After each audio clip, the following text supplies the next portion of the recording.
कि फिरौनियत की इंतहा कर दी है इन्होंने कि गरीब और मजलूम गरीब दुकानदारों की बाहर दुकानों को मलिया मेट कर दिया इन लोगों ने।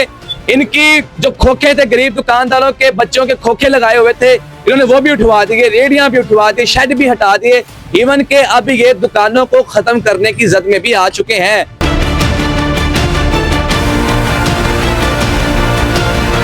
जिन्होंने एक अपनी जिंदगी की जमा पूंजी इकट्ठी की है उनके लिए तो वो उनको पता ना वो उनके एक रुपया कैसे जमा किया है। तो जब वो घर में जाएंगे तो वो क्या बच्चे क्या देखेंगे उनको। इतनी बड़ी क्रेन एक बाजार के अंदर छोड़ दी है जैसे रेस के मैदान में घोड़ा छोड़ देते हैं कि जाओ जो दिल करता है करो।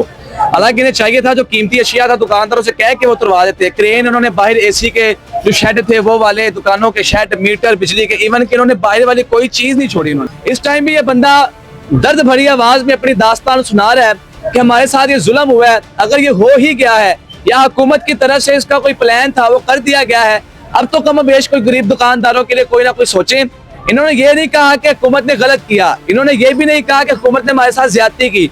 इनका ये कहना है कि जो हुकूमत ने करना था वो कर दी है, लेकिन अब खुदारा गरीब दुकानदारों के लिए कोई ना कोई तो जरिया निकाले। दुनिया भर से देखती आंखें और सुनते कानों को अस्सलाम वालेकुम। मैं हूं आपका मेजबान हाफिज अवैस और आप देख रहे हैं इस टाइम मुझे एक बाजार में, एक चौक में, जहां पर आप देख सकते हैं कि ग्रैंड ऑपरेशन इस कदर किया गया है कि दुकानदारों की जो बाहर वाली जितनी भी चीजें थी, जितनी भी कीमती अशिया थी, उनको मिट्टी में मिलेट कर दिया गया है। इस टाइम मेरे साथ कुछ शहरी मौजूद हैं, आए इनसे कुछ बातें करते हैं, इनसे जानते हैं कि ये ग्रैंड ऑपरेशन कब से और क्यों जारी है। जी भाई अस्सलाम वालेकुम। जी वालेकुम अस्सलाम। अच्छा, मुझे ये बताइएगा कि ये ग्रैंड ऑपरेशन कब से शुरू हुआ हुआ है? तकरीबन तीन साढ़े तीन घंटे हो गए हैं जी इस सिलसिले को जारी। ठीक है। तो सारे बहुत परेशान है इसकी वजह से।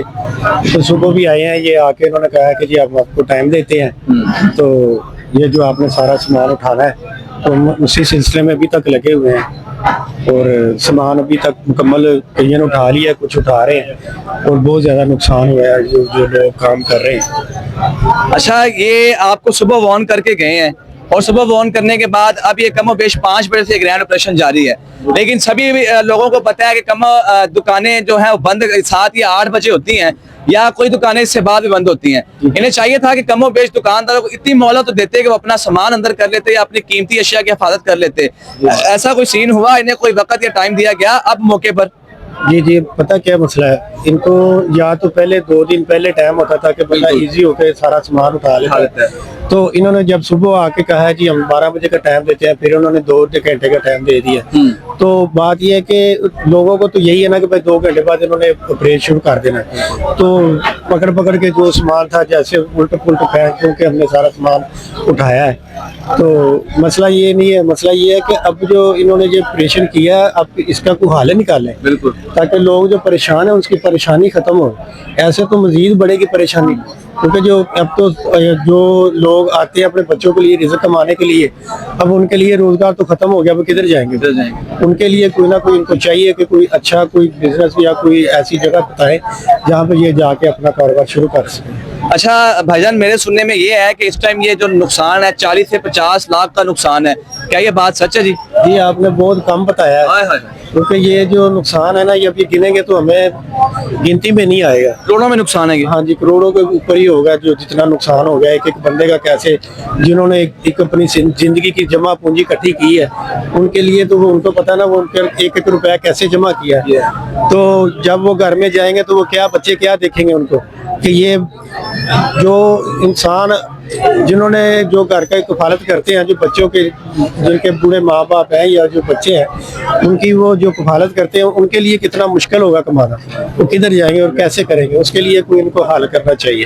अच्छा भाईजान, ये इस बाजार में कमोबेश कितनी दुकानें हैं और इस टाइम कितनी दुकानों का नुकसान हो चुके हैं? ये मेरे हिसाब से तकरीबन 800-850 दुकान है। ठीक है। जो 520 तो गवर्नमेंट की दुकानें हैं। ठीक है। बाकी जो इनकी जो मलकियत में दुकानें हैं, जो बाहर जिन्होंने अपने छोटा मोटा सामान लगाया हुआ है, वो सारे लोग जो भी कमजोर लोग हैं ना, बस उनके लिए ये बहुत बड़ा, उनके लिए ये समझ ले कि उसके सर के ऊपर इन्होंने थोड़ा मार दिया, सानिया कर दिया एक पत्तों की। हाँ जी बिल्कुल, बहुत बड़ा सानिया किया। तो भाईजान मुझे आप ये बताइएगा कि इस टाइम मेरा ख्याल है कि कोई कमोबेश 150 या 200 दुकानों का नुकसान ये कर चुके हैं। हाँ जी, बल्कि इससे ज्यादा हो चुका है। इससे ज्यादा हो चुका है। इन्होंने इतनी बड़ी क्रेन एक बाजार के अंदर छोड़ दी है, जैसे रेस के मैदान में घोड़ा छोड़ देते हैं कि जाओ जो दिल करता है करो।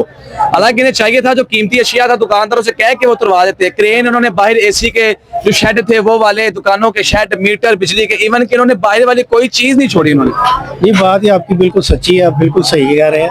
क्योंकि अगर चलो ये लेके भी आए हैं मशीनरी तो बाहर ही खड़ी रखते, हाँ जी। जो लोग कर चुके अपना काम उठा रहे थे, सारा सामान उठा रहे थे, वो उठाई जाते। आप उधर चलो उनको ये आपने बता दिया हम आए हैं जी ऑपरेशन करने के लिए, तो आप उधर खड़ी रखें, आपको आने की जरूरत नहीं। हाँ, अगर कोई नहीं उठाता जो कहता मैं ये, तो वो फिर आप आए उनको नुकसान करें। हाँ, अगर कोई नहीं मानता है, कोई बंदा बदमाशी करता है तो उसे बंदा अपने तरीके से समझा लेता है। दुकानदार देखें, वो 6 से 7 लोग हैं पीरा फोर्स वाले, और 200 या 300 दुकानदार है, और वो दुकानदार उनके आगे ही भागी जा रहे हैं। नाज़रीन सोचें कि किस तरह अवाम को थ्रेट किया जाता है, या अवाम को पता नहीं वल्लाहु आलम किस किस तरह की धमकियां दी जाती हैं। आप बाखुदा इस बात का यकीन कीजिएगा कि 400 या 500 बंदे में कोई बंदा इंटरव्यू देने के लिए राजी नहीं था, लेकिन हाफिज साहब ये दूर बैठे हुए थे और इनकी आंखों में आंसू थे। इनकी आंखों के आंसू को मैंने देख लिया कि किस कदर दर्द में भरे हुए हैं। इस टाइम भी ये बंदा दर्द भरी आवाज में अपनी दास्तान सुना रहा है कि हमारे साथ ये जुल्म हुआ है, अगर ये हो ही गया है या हुकूमत की तरफ से इसका कोई प्लान था वो कर दिया गया है, अब तो कम बेश कोई गरीब दुकानदारों के लिए कोई ना कोई सोचे। इन्होंने ये नहीं कहा कि हुकूमत ने गलत किया, इन्होंने ये भी नहीं कहा कि हुकूमत ने हमारे साथ ज्यादती की। इनका ये कहना है कि जो हुकूमत ने करना था वो कर दी है, लेकिन अब खुदारा गरीब दुकानदारों के लिए कोई ना कोई तो जरिया निकालें रोजे मुआश का। जी आप साहब ये बात ठीक है ना जी? बहुत बहुत अच्छी आपने बात की है जी। इस बात पे मैं कह रहा हूँ कि जो समझदार होगा ना वो आपको इंशाल्लाह लाइक भी करेगा और आपको सही भी कहेगा। बिल्कुल आपने सही कहा। अच्छा भाईजान, आप मुझे ये बताएं कि इस बाजार में, ये मेन बाजार है गली का? जी बिल्कुल, मेन बाजार, गली का मेन बाजार है। तो इस बाजार में किस किस तरह की दुकानें हैं? बहुत दुकानें हैं, कॉस्मेटिक्स की दुकान है, कपड़े की दुकान है, जूतियों की दुकान है। यानी कि बाजार में, इस बाजार में हर तरह की दुकान है। जी बिल्कुल, ये शहर का दिल जाना जाता है। बिल्कुल मेन बाजार है। मेन बाजार है। नाज़रीन, शहर के बाजार के दिल को इन्होंने गुर्दे फेफड़े की जगह पे भी नहीं छोड़ा। मैं आपसे ये जेन्युइन बात कर रहा हूँ कि फिरौनियत की इंतहा कर दी है इन्होंने, कि गरीब और मजलूम गरीब दुकानदारों के बाहर दुकानों को मलिया मेट कर दिया इन लोगों ने। इनकी जो खोखे थे, गरीब दुकानदारों के बच्चों के खोखे लगाए हुए थे, इन्होंने वो भी उठवा दिए, रेडियां भी उठवा दी, शेड भी हटा दिए, इवन के अब ये दुकानों को खत्म करने की जद में भी आ चुके हैं। इनका ये कहना है कि बाजार के अंदर जो दुकान बनी हुई है, कोई एक्स्ट्रा दुकान जिसका कोई कमो बेश 1 फुट भी बाहर है, हम उसको भी खत्म कर देंगे। हाफिज साहब ये बात ठीक है, 1-1 फुट को भी ये खत्म किए जा रहे हैं? हाँ जी, वो कह रहे हैं कि जितना भी बाहर आपका जो भी सामान है या जो जगह बनती है, वो कह रहे हैं कि हमने ये सारा कुछ खत्म करना है। हाफिज साहब, पंजाब की माँ है, पंजाब की बेटी है, पंजाब की बहन है, वजीर आला मरियम नवाज शरीफ साहिबा हमारी माँ भी है, हमारी बहन भी है, हमारी बेटी भी है। आप उनसे क्या अपील करना चाहते हैं? बात ये है कि हमारे बड़े जो है ना, जो उससे भी बड़े हैं, सारे शुरू से हम लोन लीक के हैं। क्या बात है। तो आज कभी कभी महसूस होता है कि पता नहीं हमने कोई गलती है, लेकिन अल्लाह पाक उनको हिदायत दे, हम यही कह सकते हैं बस। मरियम नवाज शरीफ साहिबा बतौर एंकर पर्सन इस बंदे के जज्बात और इस बंदे का दर्द देख के मैं आपसे रिक्वेस्ट करता हूं कि खुदारा, आप तो हमारी माँ है, बहन है, बेटी हैं, इन दुकानदारों के हाल पर रहम किया जाए। खुदारा, इनको कोई ऐसी जगह फराहम की जाए कि जहां पर ये अपने बच्चों का रिज़्क़ कमा सकें, अपनी जिंदगी बआसानी गुजार सकें। नाज़रीन, आप लोग जानते होंगे कि आजकल जो ताजरों के हालात हो चुके हैं, मैं कहूंगा कि 0% इस टाइम ताजर जा रहा है, कि ताजरों के हालात इतने नाकस हो चुके हैं कि दुकानदारों के बिल, दुकानों के किराए, बच्चों की तनख्वाहें, घर का राशन, बच्चों की फीसें, इवन के हर चीज एक ताजर की दुकान से चलती है।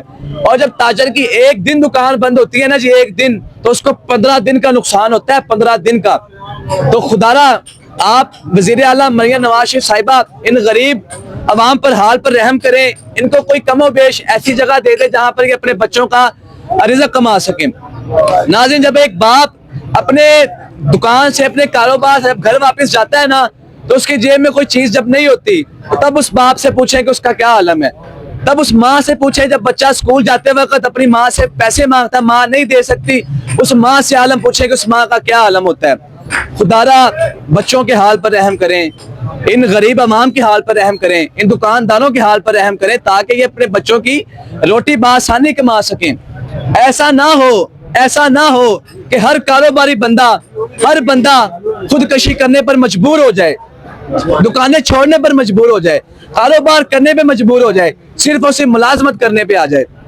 अगर मेरी कोई बात बुरी लगी हो तो जी माजरत, बाकी अगली वीडियो के साथ मुझे याद रखिएगा। अल्लाह ने के बाद अल्लाह हाफिज।